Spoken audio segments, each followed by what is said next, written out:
নববর্ষের শুভেচ্ছা অভিনন্দন রইল। আজ আমাদের সনাতন ধর্মের মূল কাহিনী আমরা বলবো। কারণ কি, সনাতন ধর্ম সবচেয়ে আদি ধর্ম আর সঠিক ধর্ম সনাতন। তবে আমাদের সনাতন ধর্মের মূল সূত্র হচ্ছে আমরা সনাতনীরা। আপনি তিলক করছেন, এই তুই তিলক কেন কাটলি? আপনি মালা করছেন, এই তুই কেন মালা কাটলি? আপনি মায়ের পুজো করছেন, তুই মায়ের পূজা কেন করলি? আপনি বাবা ভোলেনাথের পুজো করলেন, তুই কেন বাবা ভোলেনাথের পুজো করলি?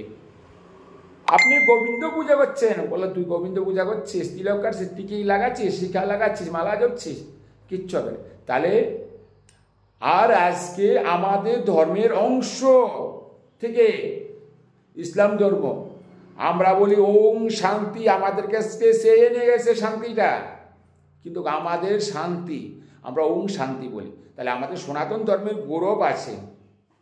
আমি কোনো রাজনীতি ক্ষেত্রে যাচ্ছি না, আমি কোনো রাজনীতিকের জায়গা যাব না।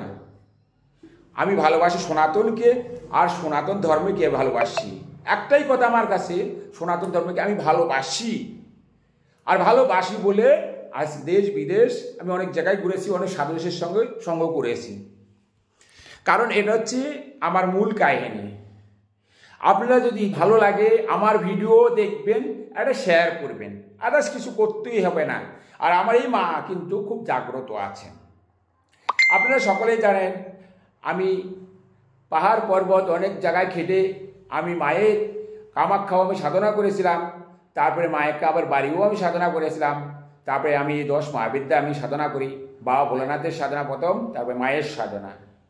সর্বপ্রথম সাধনা হচ্ছে আমার পিতামাতার সাধনা। আপনি পিতামাতাকে ভালো জানবেন না, আপনি কি করে ভগবানকে পাবেন? আপনি পিতামাতাকে ভালো চোখে দেখবেন না, খেতে দেবেন না, আপনাকে কে খেতে দেবে? মূল কাহিনী হচ্ছে এটা।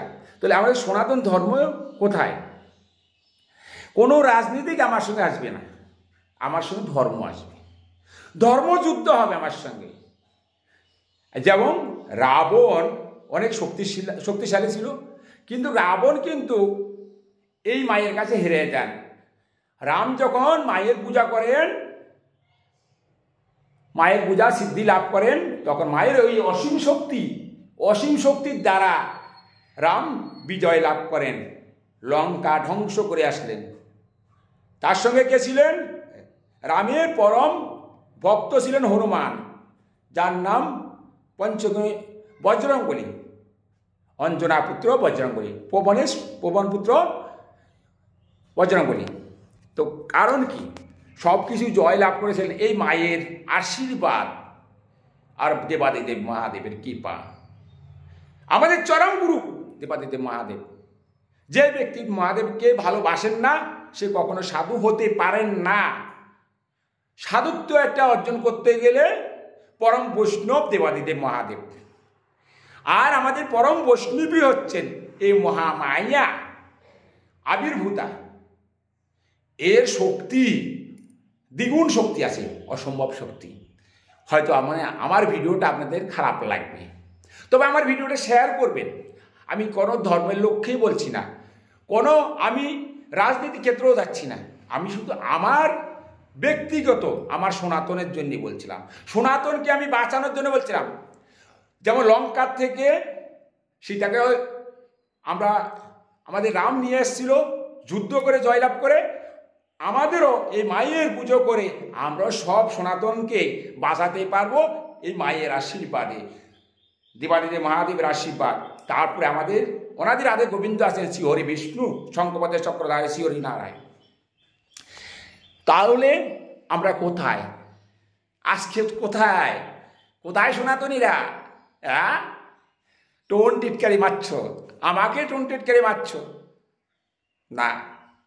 দেশে দেখো কত আমাদের হিন্দু, ভারতবর্ষ কত হিন্দু অত্যাচারিত হচ্ছে, কত হিন্দুদের বাড়ি ঘরে চলে যাচ্ছে। পাচ্ছ কি না? আমাদের সনাতন সম্মান করো, সনাতনকে বিশ্বাস করো, তবে সনাতনী। জয় গুরু। আর বেশি বাড়াবো না, ভিডিওটা ছোট করব, শেষ করে দেব। জয় মা কালী, মহাকালী, মা দশ মহাবিদ্যার জয় হোক। দেবাদিদেব মহাদেব বম বম বম শঙ্কর হর হর মহাদেব জয় গুরু বলে আমি এই ভিডিওটা সমাপ্ত করলাম। ভালো লাগলে শেয়ার কমেন্ট করবেন।